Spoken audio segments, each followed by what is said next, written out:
तो 11-1200 कमेंट ऐसे हैं जिनके सारे 600 के आसपास नंबर आ रहे हैं, उससे थोड़े कम 630, 640 या उससे ज्यादा। मैं देख के सवाल को सॉल्व करना सिखा दूंगा, मैं बायोलॉजी से आसान बना दूंगा। कोई भी आके कुछ भी बोल सकता है, बोले किसको क्या है, रिजल्ट कहाँ है? Physics physics physics physics physics. तो बोला तो अरे भाई फिजिक्स बायोलॉजी ये फिजिक्स तो सब लोग मुश्किल बता रहे हैं। ऐसा नहीं है, एक झूठ को अगर 1000 बार बोला जाए ना तो सच लगने लगता है। हेलो हेलो हेलो, आप सभी बच्चों को एमआर का बहुत बहुत नमस्कार। स्वागत है द सुपर एनर्जेटिक यकीन 2.0 बैच में। और ये यकीन 2.0 हम लोग नीट 25 के लिए टारगेट करेंगे और आज हमारी फर्स्ट क्लास है। हाँ, 1-2 मिनट हो जाता लेट, 2 4 5 मिनट, चलो 5 मिनट। अरे भाई बहुत दिन से आदत हो गई ना सुबह नहीं उठने की। सुबह में 10 बजे तक सो रहा था, तुम्हारी यादों में तुम्हारे सपनों में खोया रहता था। ये जो पिछले साल वाले बच्चे हैं उनको पढ़ा दिए, बहुत सारे सिलेक्ट हो गए। हाँ, तो कुछ दिनों से क्या चल रहा था भाई, कुछ दिनों से क्या चल रहा था कि नींद भरपूर ले रहे थे ना, इसलिए पता नहीं चल रही थी। तो ऑडियो एंड वीडियो क्लियर है क्या? एक बार थम्स अप कर दीजिए, चेक कर लीजिए बैकग्राउंड में सही चल रहा है क्या। तो आप सभी बच्चों का बहुत बहुत स्वागत है। और सबसे पहले मैं बता दूं, मेरा नाम मनीष राज है, मुझे एमआर सर के नाम से जानते हैं। मैं फिजिक्स पढ़ाता हूं, पिछले 12-13 साल हो गए फिजिक्स पढ़ाते हुए। स्टार्टिंग में मैंने जेई और नीट दोनों पढ़ाता था, लेकिन लास्ट 8-9 साल से 9 ईयर हो गए मुझे, मैं सिर्फ नीट वालों को ही पढ़ाता हूं। और मैंने फिजिक्स में पीएचडी किया हुआ है, बहुत सारे नए बच्चे होंगे पता नहीं होगा। Hindu college university of Delhi से मैंने एमएससी किया है, हिंदू कॉलेज से बीएससी और एमएससी दोनों ही किया है। फिर मैंने पीएचडी किया है फिजिक्स में, और पिछले 8-9 सालों से सिर्फ नीट वाले को, वैसे मैं 12 साल से पढ़ा रहा हूँ, पहले जेई और नीट दोनों पढ़ाता था। मेरा खुद का रैंक AIR 4 था, all India rank Delhi university entrance exam में। 29 मेरा रैंक था गेट में, गेट देते हैं फिजिक्स से एमएससी होने के बाद। AIR 29 मेरा गेट में रैंक है, और AIR 135 CSIR नेट में रैंक है। CSIR JRF में मेरा 135 ऑल इंडिया रैंक है। और लास्ट ईयर नीट 23 में जो बच्चे सेलेक्ट हुए हैं, टॉप 100 में मैंने 5 बच्चे पढ़ाए थे, और उसके बाद कंटिन्यूसली बहुत सारे बच्चे मैंने सेलेक्ट कराए हैं। इस साल की अगर मैं बात करूं तो इस साल जो अभी रिजल्ट आने वाला है उसमें मैंने बस एक वीडियो बनाया था कि बताओ बच्चों, आपके अगर 620 प्लस मार्क्स आ रहे हैं तो आपने क्या पढ़ाई करी थी।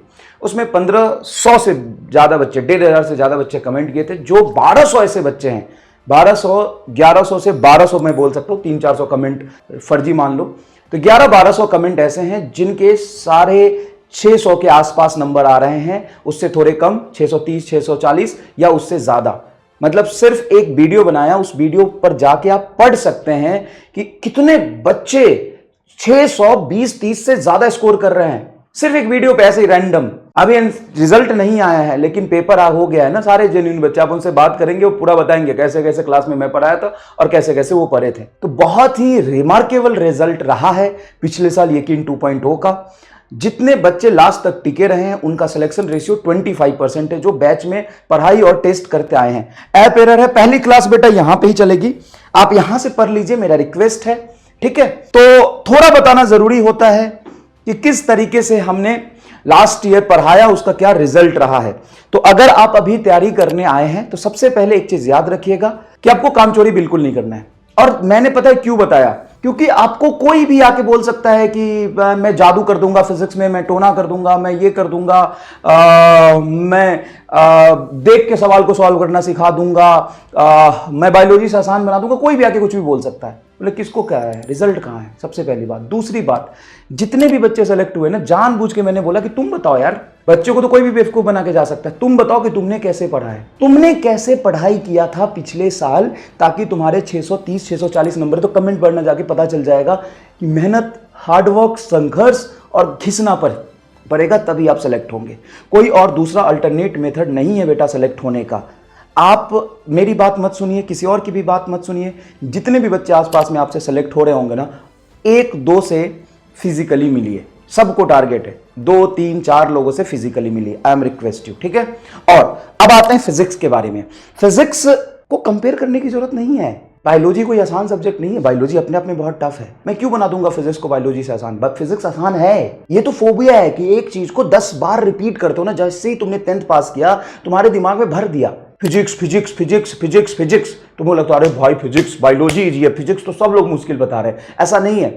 एक झूठ को अगर 1000 बार बोला जाए ना तो सच लगने लगता है। फिजिक्स हमेशा से आसान था, है और रहेगा। बस जरूरी है कि कंसेप्ट को बहुत अच्छे तरीके से समझना, कंसेप्ट को विजुअलाइज करना और उस पे प्रैक्टिस करना। मैं क्लास में जितना पढ़ा दूंगा ना उससे बाहर एक भी सवाल नहीं आएगा। तो क्या डीपीपी नहीं करोगे? अरे मैं पढ़ा दूंगा वही से सवाल आएगा, लेकिन तुम कर लोगे इसकी क्या गारंटी है?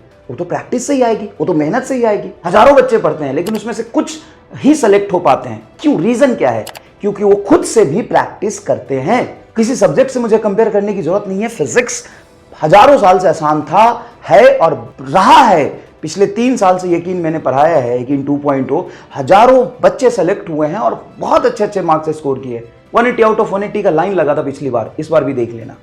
ठीक है, तो चलिए